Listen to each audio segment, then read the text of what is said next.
తాకట్లో ఉన్న మీ బంగారాన్ని విడిపించి ఆ రోజు ఆన్లైన్ రేటుకి కొంటాం. Sharma gold company. నమస్కారం, వెల్కమ్ టు సుమన్ టీవీ. నేను గీతాంజలి. ప్రస్తుతం మనతో పాటు కామాఖ్యామృత శోధన వ్యవస్థాపకురాలు, అమ్మవారి ఉపాసకులు వేణుశ్యామ అమ్మ ఉన్నారు. వారితో మాట్లాడదాం. అమ్మ నమస్కారం. శ్రీ విద్యా ఉపాసన చాలా మంది మేము ఉపాసన చేద్దాం అనుకుంటున్నామండి. అసలు నియమాలు ఎలా ఉంటాయి, ఎవరెవరు చేయొచ్చు, అసలు అమ్మవారిని ఏ విధంగా కొలుచుకోవాలి, డైరెక్ట్ గా అమ్మవారి సాధనైనా ఉపాసనైనా ఇంకా ముందు చేయాల్సిన ప్రక్రియలు ఏమైనా ఉంటాయా అని అడుగుతారమ్మా. ఈ సందేహాలన్నింటినీ నివృత్తి చేయండి. అమ్మవారి ఉపాసన అంటే ఫస్ట్ చెయ్యాలి అంటే ముందు చేయాల్సింది ఏంటంటే చెయ్యాలని ఆలోచన రావడమే సంకల్పం. ఎందుకు సంకల్పం అంటే అది మన సంకల్పం కాదు, మన లోపలికి ఆలోచన వచ్చింది అంటే అది అమ్మవారే మనకి ఆలోచన ఇచ్చారు. ఎందుకు అంటే ఇంకో పని ఏదో చేయాలనిపించచ్చు కదా, దానికి బదులు ఉపాసన చేయాలనిపించింది అని అంటే తప్పకుండా ఆవిడిచ్చింది అది. కాబట్టి ఆ నిమిషమే మనం మొదలుపెట్టేయచ్చు. ఎందుకంటే ఆలస్యం అమృతం విషం. కాబట్టి మనకి అనిపించగానే స్టార్ట్ చేయొచ్చు. కాకపోతే ఏంటి అని అంటే ఇక్కడ ఉపాసన ప్రక్రియలో మనం ఏం చేయాలనుకుంటున్నాము అన్న ఆలోచన కూడా ఒక రకంగా చెప్పాలి అంటే ఆ తల్లే మనకి ప్రసాదిస్తుంది. అది తెలియకపోతే మన దగ్గరలో ఎవరైనా గురువులు ఉంటే ఆ గురువుల దగ్గరికి వెళ్ళి వారిని మనం ఏం నేర్చుకోవాలనుకున్నామో ఆ ప్రకారం వెళ్ళొచ్చు. అసలు అన్నిటికంటే ఫస్ట్ ఉపాసన అంటే అర్థం ఏమిటి అంటే దేవతకి దగ్గరగా ఉండడం అని అర్థం. అంటే ప్రతి క్షణం ఆవిడకి దగ్గరగా ఉంటే మనకు కావాల్సింది ఏదో అది అక్కడి నుంచి వస్తుంది, ఆవిడే ఇస్తుంది. అంటే మనం అనుకున్నది అది కాకపోవచ్చు, కానీ ఆ వచ్చింది మాత్రం డెఫినెట్గా మందే అవుతుంది. అది ఎలా అవుతుందండి అంటారు. ఒక్కొక్కసారి ఏమవుతుంది అంటే ఈ భూమి మీద మనం ఎవరినో చూస్తాం, మన ఫ్రెండ్స్ని, ఓహో వాళ్ళు ఇలా చేశారు కదా నేను కూడా ఇచ్చేద్దాము అని కొన్ని అట్రాక్ట్ అయ్యే సంఘటనలు కూడా ఉంటూ ఉంటాయి. ఎందుకంటే మనకు అదే ఇష్టం ఉంది కాబట్టి. ఇప్పుడు లలితా సహస్రం ఇష్టం, మీరు చదువుతున్నారనుకో, అది చూసి నాకు కూడా చదవాలనిపించవచ్చు. అలా చదువుకోవడం అదొక పద్ధతి. రెండో పద్ధతి వచ్చేసరికి ఏంటి అని అంటే అలా చదవడంతో పాటు అది చదవగా అంటే దేవతని, అంటే లలితా సహస్రనామాలు 1000 నామాలు చదవడం అని చదివితే అక్షరాలు వచ్చిన ప్రతి ఒక్కళ్ళు హ్యాపీగా చదివేస్తారు. కానీ ఇక్కడ లలితా సహస్రం చదవడం అంటే ఏంటి అంటే ప్రతి అక్షరాన్ని అనుభవించడం. ఆ అనుభవించడం అన్నది కనుక మనకు వచ్చింది అంటే తప్పకుండా అమ్మ మన మార్గం ఏదో మనకి సూచిస్తుంది. ఆ సూచించిన మార్గం గుండా మళ్ళీ ఆ కావాల్సిన పరికరాలు, అంటే గురువు అనుకోండి, లేకపోతే మనం ఎటు వెళ్ళాలనుకోండి, అవన్నీ ఆవిడే సమకూరుస్తుంది. ఆ లోపల మనం వెళ్ళిపోతే సరిపోతుంది. అంటే ముందుగా ఇవి తెలుసుకోవాలి. అసలు ఎలా ఉంటుందమ్మా సాధన ఎలా ఉంటుంది అని అంటే చాలా హ్యాపీగా ఉంటుంది నిజం చెప్తే. ఎందుకు అని అంటే అది ఎలా చెప్పాలి అని అంటే హాయిగా గాల్లో తేలుతున్నట్టు ఉంటుందన్నమాట. అంటే శరీరం బరువు తెలీదు, చాలా హ్యాపీగా అనిపిస్తుంది. ఆ ఆనందం ముందు మిగతా కష్టం అని అంటే ఏది కష్టపడకుండా రాదు సులువుగా. అంటే మీరు ఏ పని చేసినా కష్టపడి తీరాల్సిందే. అలాంటప్పుడు ఈ కష్టంలో హ్యాపీ ఉంటుంది. ఏంటి అంటే చాలా ఆనందం ఉంటుంది కాబట్టి అసలు కష్టపడినట్టే తెలీదు. ఇప్పుడు సపోజ్ చూడండి, మీరు చాలాసేపు లైన్లో నుంచుని తిరుపతి బాలాజీ వెంకటేశ్వర స్వామిని చూడాలనుకుంటారు. చాలా లైన్లో నుంచుని ఉండొచ్చు. నుంచిన తర్వాత ఫైనల్గా ఆ విగ్రహాన్ని చూడగానే మీరు నుంచున్నదంతా ఏమవుతుంది, ఎక్కడికి వెళ్ళిపోతుందో కూడా ఆ బంగారు లోగిల్లోకి అడుగు పెట్టినప్పటి నుంచి ఆయన్ని చూసిన తర్వాత ఇంకా వాళ్ళు అక్కడ మన ఏం చేసినా ఏం పర్వాలే, ఆ ఆనందంతోనే మనం ఇంటి వరకు వచ్చేస్తాము. అంటే 7 కొండలు చాలా మంది నడిచి ఎక్కచ్చు. ఆ తర్వాత కూడా అంత పెద్ద లైన్లో ఉండొచ్చు. ఆ తర్వాత కూడా బోల్డని కష్టాలు పడచ్చు. ఏదో రూమ్ దొరక్కో అంటే నేను అందరి గురించి చెప్తున్నా. అన్ని కష్టాలు పడిన తర్వాత ఆ విగ్రహం చూడగానే ఏమనిపించదు, అంతా పోతుంది, కష్టం అంతా పోద్ది. అంతే. అంటే అదే కదా మరి ఆనందం అంటే. అది ప్రతి క్షణం అనుభవించవచ్చు, సాధనలో అనుభవించవచ్చు. ఎవరైనా చేయొచ్చు అమ్మా ఉపాసన? సృష్టిలో ఎవరైనా చేయొచ్చు. వయసుతో ఏమైనా సంబంధం ఉంటుందో? అసలు సంబంధం లేదు. అంటే కొన్ని నియమాలు అంటారు ప్రత్యేకంగా, ఇలానే ఉండాలి. ఇప్పుడు గృహస్థులు చేయొచ్చా? గృహస్థులు చేయొచ్చు, ఎందుకంటే వర్ణాశ్రమ విధాయిని కాబట్టి ప్రతి ఆశ్రమం వాళ్ళు చేయొచ్చు. ఇందులో ఏంటి అంటే ఆచార ధర్మాల ప్రకారం మన ఆశ్రమానికి ఏ ఆచారం పనికొస్తుందో ఆ విధంగా వెళ్ళడం. అక్కడ ఉన్న గురువులు మనకి సూచనలు ఇస్తారు, ఆ సూచన ప్రకారం మనం వెళ్తే సరిపోతుంది. అంటే ప్రత్యేకంగా ఇంత సమయం అని పెట్టుకోవాలా రోజులో? ఎలాగా అంటే వర్క్ చేసే వాళ్ళు కావచ్చు, వీళ్ళకి ఎలా అమ్మ మరి? ఎవరైనా సరే ఒకటి చెయ్యాలి అనుకుంటే తప్పకుండా సమయం కేటాయించాల్సింది. ఆ కేటాయించాల్సిన సమయం కూడా ఏంటి అంటే మొదలు పెట్టినప్పుడు ఎంత కేటాయించినా ఆ సాధన అన్నది నిజంగా పరిపక్వత చెందాలి అంటే ఒక రోజులో అట్లీస్ట్ 4 గంటలైనా సరే సాధన చేసి తీరాలి. అంటే మన కోసం మనం ఒక 4 గంటలైనా కనుక చేయగలిగితే చాలా మంచిగా, అంటే ఏంటి అంటే అమ్మకి దగ్గరగా ఉండగలుగుతాం. అలా చేయలేను అంటే చేస్తూ ఉంటే అదే టైము ఆవిడే క్రియేట్ చేస్తుంది మన కోసం. ఆహార నియమాలు ఖచ్చితంగా ఉంటాయమ్మా వీటికి? ఆహార నియమాలు ఖచ్చితంగా అంటే ఏం ఉండవు. కానీ ఏంటి అంటే ఎందుకు పెట్టుకోవాలి అని అన్నప్పుడు, ఇప్పుడు తిండి ఎక్కువ తిన్నాం అనుకోండి ఏమొస్తుంది అంటే నిద్ర వస్తుంది. నిద్ర ఎక్కువ పోయాం అనుకోండి ఏమొస్తుంది అంటే బద్ధకం వస్తుంది, చేయాలనిపించదు. అంటే ఈ తిండికి నిద్రకి ఉన్న అనుసంధానం అదనమాట. అది ఏం చేస్తుంది, తినగానే నిద్రనిస్తుంది, ఈ నిద్ర బద్ధకాన్ని ఇస్తుంది. అందుకని ఆహార నియమాల్ని మనకి మనం అనుకుని పెట్టుకోవడం అన్నది మన ఇష్టము.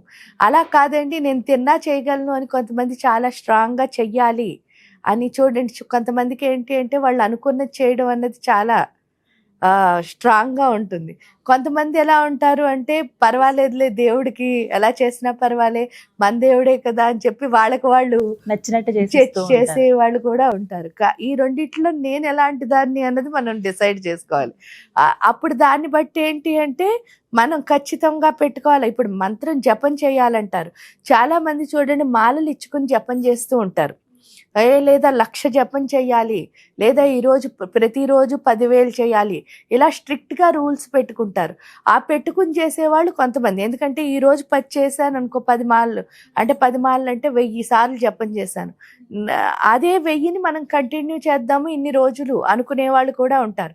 అది ఎందుకు అంటే అలా రూల్గా పెట్టుకుంటే ఏమవుతుంది అంటే వాళ్ళు ఖచ్చితంగా చేయగలుగుతారు. అంటే నేను దేవతకి చేస్తాను అని చెప్పి ముందే దండం పెట్టేసుకుంటే ఖచ్చితంగా వాళ్ళు చేయగలుగుతారు. కొంతమంది అలా ఏముండదు, రోజంతా జపం చేయగలుగుతారు. అంటే ఏంటి అంటే వాళ్ళు అలా అదే ధ్యాసలో ఉండగలిగే వాళ్ళు కూడా ఉంటారు. ఏ పని చేసినా కూడా అలాంటి వాళ్ళైతే 1,00,000 జపం 10,000 జపం అని కౌంట్లు పెట్టుకోరు. అది మనం ఎలా అన్నదాన్ని బట్టి మన దాన్ని పెట్టుకోవాలి. ఎందుకంటే ఏదైనా సరే చాలా అవసరమైంది ఏంటి అంటే దీక్ష. అందుకే దీక్షిత దైత్య సమని. మనం ఎంత దీక్షగా చేస్తామో అంత మన లోపల ఉన్న రాక్షసులు చచ్చిపోతారు. ఎక్కడున్నారు రాక్షసులు అంటే ఏమన్నారు, రాజ్యలక్ష్మి కోసనాథ చతురంగ బలేశ్వరి. అది ఎక్కడుంది, అనాహత చక్రంలో ఉంది. ఎమోషన్స్ అన్నీ అక్కడే ఉన్నాయి. సో ఆ ఎమోషన్సే రాక్షసులు ఇక్కడ. సో మనం ఎంత కమిట్ అయి ఉంటామో, దీక్షత్వం అంటే ఏంటి, కమిట్మెంట్. మనం ఎంత కమిట్ అయి ఉంటామో అంత రాక్షసులు అన్నవాళ్ళు పడుకుంటారు. ఎప్పుడైతే రాక్షసులు పడుకున్నారో మనం అన్నీ సాఫీగా చేసుకోగలుగుతాం. ఈ కోపం ఇవన్నీ ఎప్పుడు లేవో హాయిగా అయిపోతాయి కదా స్మూత్గా పనులన్నీ. ఇవి ఎప్పుడైతే బయటకు వస్తున్నాయో అంటే మన సాధన ఏం చేస్తూ ఉండాలి, చేస్తూ ఉండాలి, పెంచుతూ ఉండాలి. అది మనం అర్థం. అంటే చాలా మంది వదిలేస్తూ ఉంటారు మధ్యలో, అక్కడ సమస్య. ఎందుకు వదిలేస్తారు అంటే ఒక టైం తర్వాత ఎలా ఉంటుంది అని అంటే నాకు ఏదో వచ్చేసింది, ఇంత చేశాను అన్నాక ఇంక వదిలేస్తారు. కానీ ఆలోచించాల్సింది ఏంటంటే ఒకటి, నేను ఆక్సిజన్ బతికున్నంత కాలం పీలుస్తున్నానా వదిలేస్తున్నానా? ఖచ్చితంగా పేల్చాలి కదా.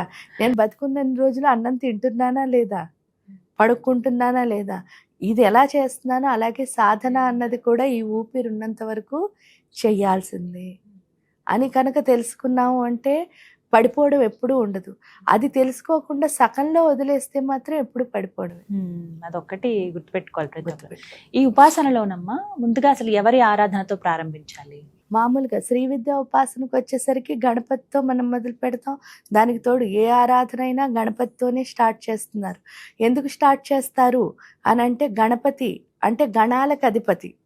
ఆ గణాలు ఎక్కడున్నాయి అంటే బాడీ పార్ట్స్ అనమాట. బోల్డని పార్ట్స్ ఒకే ప్రదేశంలో ఉంచితే దాన్ని గణములు అంటారు. బోల్డని పార్ట్స్ ఒకే ప్రదేశంలో ఉన్న బోల్డన్నిటిలో శరీరం కూడా ఒకటి. ఈ దేహశుద్ధి అన్నది గణపతి ద్వారా అవుతుంది. దేహశుద్ధి ఎందుకు అవ్వాలండి అని అంటారు.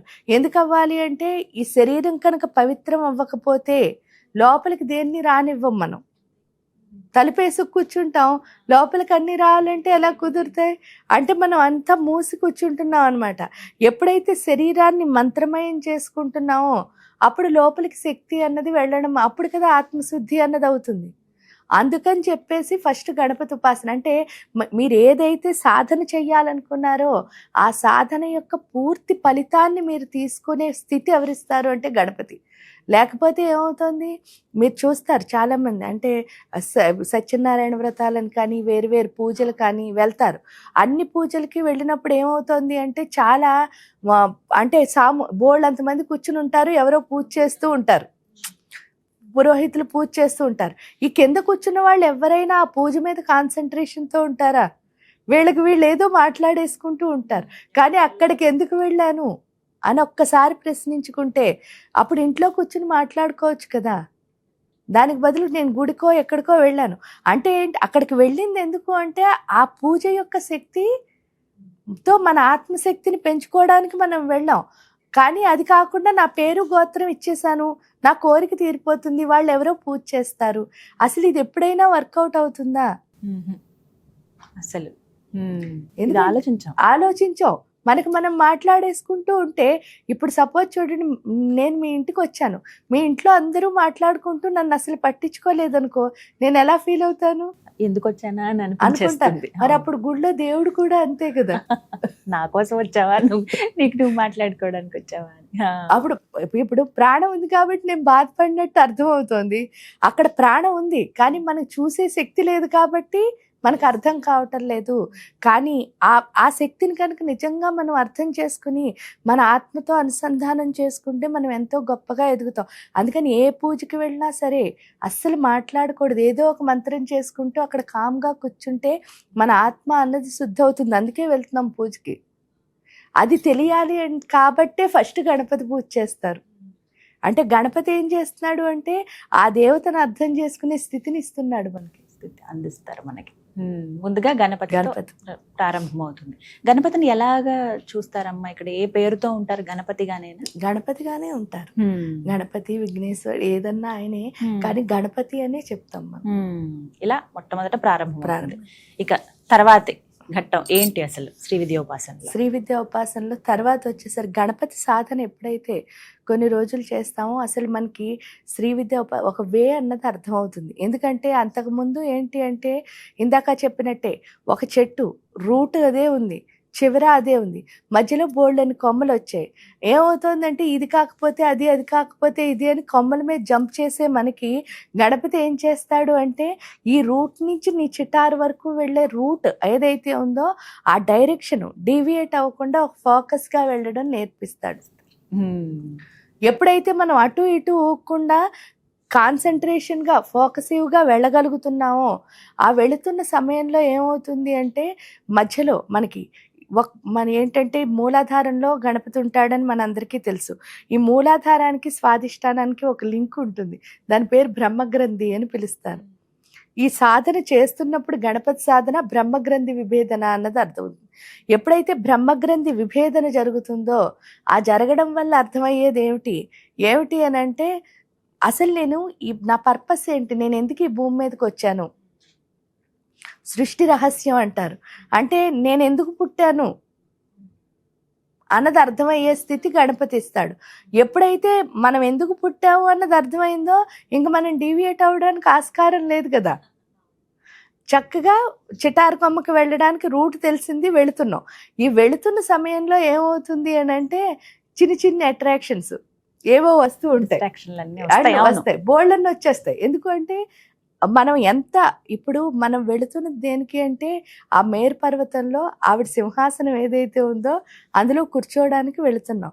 ఆ కూర్చోవడానికి వెళుతున్న మనకి అంటే ఉపాసన అంటే అదే కదా, ఆ దేవతని చూస్తూ చూస్తూ చూస్తూ చివరికి ఆవిళ్ళ మారడం అంటే ఆ పెద్ద సింహాసనంలో మనం కూర్చోవడానికి వెళ్తున్నప్పుడు మరి మనకు చిన్న ఆలోచనలన్నీ ఉన్నాయనుకోండి, అప్పుడు ఆ సింహాసనంలో కూర్చుని అంత చీప్గా బిహేవ్ చేస్తే బాగుంటుంది. అందుకని చెప్పేసి మనకి అట్రాక్షన్స్ ఏవైతే వస్తాయో వాటిని మనం నిర్మూలించుకోవాలి. నిర్మూలించుకోవాలి కాబట్టి శ్రీ విద్యా ఉపాసనలో రెండోది రాజశ్యామల ఉపాసన. రాజశ్యామల మీకు ఏమంటారంటే దేవత ఆకర్షణ శక్తి అని పిలుస్తారు. ఈ దేవత ఆకర్షణ శక్తి అని ఎందుకు పిలుస్తారు అని అంటే మీరు చూసినప్పుడు ఏమవుతుందిట, మామూలుగా ఏదైనా సరే ఒక వజ్రాన్ని వజ్రంతోనే కొయ్యాలంటారు. మనలో ఉన్నవన్నీ చిన్ని చిన్ని పిచ్చి పిచ్చి ఆకర్షణలు. అవునా? అంటే ఏంటి, ఈ ఇల్లు కావాలి, ఆ కారు కావాలి, లేకపోతే ఆ టీవీ కావాలి, డ్రెస్ కావాలి, షూ కావాలి, ఇలాంటివి. అవన్నీ అసలు పనికిరానివి. కానీ నిజమైన ఆకర్షణ ఏదో అర్థమైపోయింది అనుకోండి, ఈ అక్కర్లేనివన్నీ మనం చూస్తావా? ఎందుకు చూడకూడదు అంటే, మణిద్వీపం గురించి మీకు వర్ణించినప్పుడు అందులో చూడండి 44 ప్రాకారాలు ఉంటాయి అమ్మవారి చుట్టూ. ఆ 44 ప్రాకారాల్లో మీరు ఎప్పుడైనా వింటే మీకు అర్థమవుతుంది. వజ్ర ప్రాకారం, వైఢూర్య ప్రాకారం, ఇంద్రనీల ప్రాకారం, ముక్తారత్న ప్రాకారం, అంటే అన్ని ప్రీషియస్ నవరత్నాలు అక్కడే గోడల కింద ఉన్నాయి. ఆ నవరత్నాలు గోడల కింద ఉంటే జనరల్ గా మనకున్న బుద్ధి ఏమిటి, అవి తీసుకోవాలని. కానీ నిజమైన ఆలోచన అక్కడ ఏముండాలి, ఈ గోడలే ఎంత బాగుంటే గోడల వెనకాల ఉన్నవాడు ఎంత అద్భుతంగా ఉంటుంది కదా, ఇంతకు మించింది ఏదో అక్కడ ఉంటుంది. ఎందుకు అని అంటారంటే, ఇప్పుడు మీ ఇంట్లో అంత గొప్పది పెట్టుకోగలిగారు ఒక వస్తువు అని అంటే మీరు ఇంకా గొప్పవాళ్ళు అయి ఉండాలిగా. అప్పుడు ఆ గోడే ఇలాంటి నవరత్నాలు అయితే మరి ఆ వెనకాల ఆవిడ ఇంకెంత పెద్ద రత్నమో మనకి తెలియదు కదా. అందుకని చెప్పేసి అది కనుక మనకి థాట్ వచ్చిందా, మన లైఫ్లో మనం చాలా గొప్పగా ఎదిగిపోతాం. జనరల్గా ఏంటంటే ఇక్కడితోనే ఆగిపోయేవాళ్ళు. అందుకే ఏంటి ఒకసారి వెలిగినట్టు వెలిగి చాలా కొంచెం కింద ఇక్కడితోనే ఆగిపోయే వాళ్ళే ఎక్కువ ఉంటారు. అది అవ్వకూడదనే మన గురువులు చాలా గొప్పవాళ్ళు. ఎందుకు గొప్పవాళ్ళు అని అంటే, అసలు వాళ్ళు చాలా కష్టాలు పడి ఆ దేవతని సాధించిన తర్వాత వాళ్ళ పిల్లలకి ఏం చేశారంటే, గురువులకి అందరూ బిడ్డలే కదా, వాళ్ళ పిల్లలు ఇంకా ఈజీగా దేవుణ్ణి చేరుకోవాలంటే వాళ్ళు పడిన కష్టాలన్నీ పడకూడదని చెప్పేసి మనకి చాలా ఈజీగా మార్గాలు ఇచ్చారు. అందులోనే ఇక్కడ శ్యామ ఉపాసన. ఎందుకు శ్యామ ఉపాసన అంటే, జనరల్గా ఏంటి అంటే మానవుడికి, అది స్త్రీ అయినా పురుషుడైనా 5వ సంవత్సరం వరకు మనం చాలా మంచిగా ఉంటాం. అంటే ప్యూరిటీ అంటే ఇంకంతకంటే ఏముండదు. కానీ ఎప్పుడైతే 6 అనే సంవత్సరం అడుగు పెడతామో, పెట్టగానే మన లోపలికి మోహం అనేది వస్తుంది. ఆ మోహం ఎప్పుడైతే గుండెల్లోకి వచ్చిందో, స్లోగా మోహం అంటే ఆకర్షణలు. అందుకే చూడండి 5వ సంవత్సరం వరకు మీరు ఏమి ఇచ్చినా సరే పిల్లలు చాలా ఎంజాయ్ చేస్తూ తీసుకుంటారు. 6th ఇయర్లో అడుగు పెట్టగానే మనం ఏమి ఇచ్చినా సరే అది కాదు ఇంకోటి కావాలంటారు. అవును, వేరియేషన్ వచ్చేస్తుంది. అంటే ఉన్నదాన్ని ఏం చేయలేకపోతున్నారు వాళ్ళు, ఎంజాయ్ చేయలేకపోతున్నారు. అలాగే మనంత పెద్ద అయ్యేసరికి ఇంకా ఇంకా ఇంకా పెరిగి అసలు ఉన్నదాన్ని దేన్ని ఎంజాయ్ చేయం మనం, ఇంకా లేనిదేదో అడుగుతూ ఉంటాం. సో అందువల్ల ఏంటి అంటే, మరి ఆకర్షణలు ఎంత పెరిగిపోతున్నాయో మనతో పాటు అంత గుండెల్లో తగ్గిపోతున్నది ఏంటో మనం గుర్తించాలి. అదేమిటి అంటే ప్యూరిటీ, ప్రేమ అన్నది పోతుంది. ఇక్కడ రాజశ్యామలాదేవి ఏం చేస్తోంది అని అంటే, ఆ ప్యూరిటీని మళ్ళీ ఏం చేస్తోంది. అందుకే మీరు చూసినప్పుడు ఏమంటున్నారు అంటే, మంత్రిణ్యంబా విరచిత విషంగవదతోషిత అని అన్నారు. చెప్పుకున్నప్పుడు చూడండి, విషంగము అంటే అర్థం ఏమిటి, ప్రతి అంగంలోనూ ఉన్న విషము అని అర్థం. అంటే అదేదో రాక్షసుడు అనుకుంటున్నారు అందరూ. విష అంగము అంటే అందులో ఉన్న అసలు ప్రతి శరీరంలో ఉన్న ప్రతి పార్ట్ ఏంటంటే ఒక్కొక్క జ్ఞానాన్ని మనకి నేర్పిస్తుంది. అంటే దాని నుంచి మనం లర్న్ చేయాలి. ఇప్పుడు నేను మిమ్మల్ని చూసి లర్న్ చేస్తాను, మీరు నన్ను చూసి లర్న్ చేయాలి. Exchange of energy. సో అంటే అర్థం ఏమిటి అని అంటే, ఈ సృష్టిలోని ప్రతి దాంట్లో ఉన్నది గొప్ప గొప్ప జ్ఞానాలు. ఆ జ్ఞాన భాండారం మనకు అర్థం అవ్వాలి అంటే ఫస్ట్ ఇందులోని విషం పోవాలి, అది ముందు తొలగించుకోవాలి. అందుకే ఏమన్నారు, మంత్రిణ్యంబా విరచిత విషంగవదతోషిత. ఆ విషంగము అంటే మొత్తం విషాలు, ప్రతి అంగంలో ఉన్న విషాన్ని తీసేస్తుంది. ఎప్పుడైతే ఆ అంగంలో ఉన్న విషం పోయిందో అప్పుడు ఇందులోకి ఏమొస్తుంది, అమృతం వస్తుంది. అంటే శరీరం అంతా అమృతమయం అయిపోయింది అనుకోండి, అప్పుడు ఏమవుతుంది అని అంటే మనం ప్యూర్గా అయిపోతున్నాం. అమృతం అవడం అంటే ప్యూర్గా అవుతున్నాం. అంటే చెడ్డ లక్షణాలు ఏమీ లేవు, అన్నీ మంచే. అందుకే ఆవిడ ప్రేమతత్వం అని అంటారు. అంటే ఆ ప్యూరిటీ అన్నదాన్ని రాజశ్యామలా ఇస్తుంది. ఇక్కడ ప్యూరిటీ ఎందుకు అంటే 100% అవసరం. మనం వెళుతున్నది నిజమైన స్వచ్ఛత దగ్గరికి.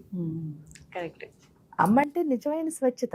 అప్పుడు మనం అబద్ధంగా వెళ్ళాం అనుకోండి, ఇప్పుడు మనం చేస్తున్న పని అదే. ఏమిటి అని అంటే, ఏదో కోరుకుందనుకో, పూజ చేస్తున్నాం, ఆశించి. అందుకనే ఇక్కడ ఎక్స్పెక్టేషన్, ఆశ అన్నది ఇక్కడ ఉంది.